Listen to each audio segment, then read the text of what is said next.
ప్రస్తుతం తెలంగాణలో రేవంత్ రెడ్డి పరిపాలన విధానం మీకు ఏ విధంగా అనిపిస్తుంది?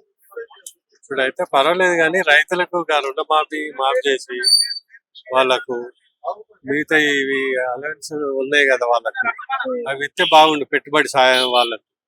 ఎందుకంటే వాళ్ళందరూ బాగా ఇబ్బందులు పడుతున్నారు కదా, అవి పర్చేజ్ చేయాలి, చేస్తే బాగుంటది వాళ్ళకు.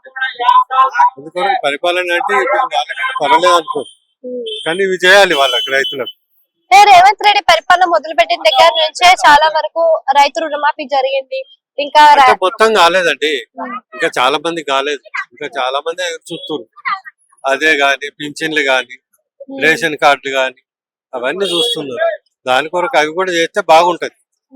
ఉచిత కరెంట్ గాని ఉచిత కరెంట్ చేశారు, అవి కూడా పూర్తి అందరు కాలేదండి. కొంతమందికి రేషన్ కార్డు ఉన్నా కూడా కాలేదు, అవి కూడా ఇబ్బంది పెడుతున్నారు వాళ్ళు. అవి కూడా చేస్తే బాగుంటది, ఇంకా వేరే పాలన కూడా బాగుంటది. ఇప్పుడు కేసీఆర్ పరిపాలన 10 ఏళ్ల పరిపాలన చూసారు, రేవంత్ రెడ్డి ఒక సంవత్సరం పరిపాలన చూస్తారు. తేడా అంటే ఏం చెప్తారు? అంటే దానికంటే కొంచెం మెరుగే అనుకోండి. వీళ్ళు కొన్ని చేశారు, వాళ్ళు చేసిన ఫ్రీ బస్ అని పెట్టారు, కానీ బస్సులు ఎక్కువ పెట్టాలి.